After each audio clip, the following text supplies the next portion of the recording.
Hi hello नमस्ते Mrs पोजलच्या आणखीन एका छोट्याशा नवीन व्हिडिओमध्ये तुम्हा सगळ्यांचं खूप खूप खूप मनापासून स्वागत। तरी ते संध्याकाळीच व्लॉग स्टार्ट करतोय आणि आराध्या शूट करतायत त्या म्हणल्या मामी आपण व्लॉग करूया। वातावरण खूप छान होतं म्हटलं की तुम्ही स्टार्ट करा आणि सुरुवात करा। तर इथे माझं हरभरं निवडायचं चाललं होतं, पाकडून घेतले, थोडंसं बडवून घेतलं होतं, थोडेसेच होते तर बडवून पाकडून व्यवस्थित साफ करून घेतलं। आणि इथे बघा मुलांचं चाललंय आंबा खायचं। तर पुढच्या जे दारातलं झाड आहे ना त्याला मागच्या वर्षी खूप जास्त आंबे लागलेले, तर यावर्षी काही आंबे नव्हते लागले। तर हा मागच्या वर्षीचा ब्लॉग आहे, खूप जास्त पेंडिंग होता, म्हटलं की आज शेअर करूया।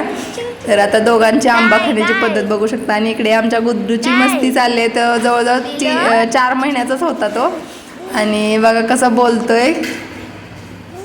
तर आरो खेळवत होत्या त्याला आणि आरोनीच हा व्हिडिओ पूर्ण शूट केलाय।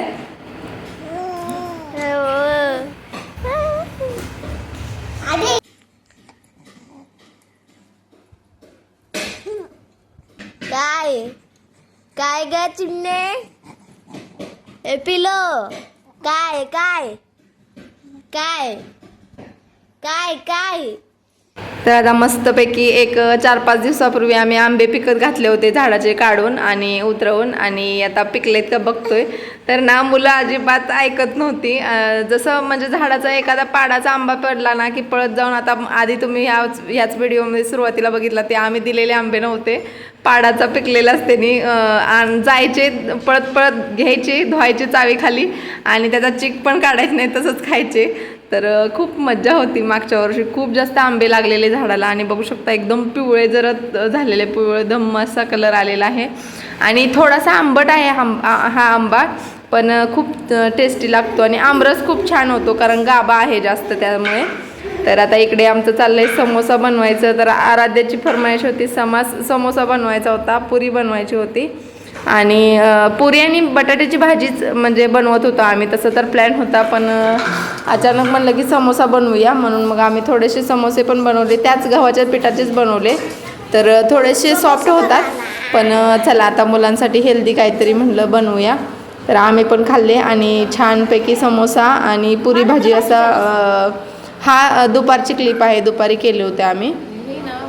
त्याच्यानंतर मग थोड्याशा क्लिप इकडे तिकडे झालेले, तर मी तुम्हाला सांगते सरळ। आणि त्यानंतर दुसऱ्या दिवशीचा हा व्लॉग आहे। दुसऱ्या दिवशी संकष्टी होती आणि संकष्टी दिवशी ना ज्या शेजारच्या नैना काकी आहेत ना त्यांचं रेवणसिद्धाच्या मंदिरामध्ये जेवण होतं। तर तिकडे मग भजनाचा पण कार्यक्रम होता आणि आमचं म्हणजे तिथलं जे शिवाजीनगरचं भजनी मंडळ आहे तेच होतं। तर यांचे व्हिडिओ तुम्ही अगोदर माझ्या ब्लॉगमध्ये बघितलेच आहेत। तर भजन चालू आहे आता आणि भजन झाले की मग नंतर संकष्टीचं जेवण होतं संध्याकाळचं, रात्री 10 वाजता चंद्रोदय होणार होता आणि 10 वाजता मग जेवण होतं।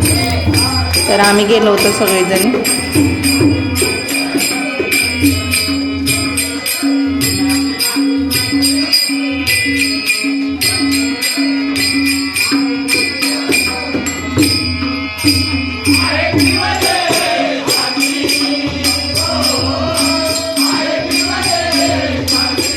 चला तर हा व्हिडिओ शेवटपर्यंत बघितल्याबद्दल खूप खूप खूप खूप मनापासून आभार।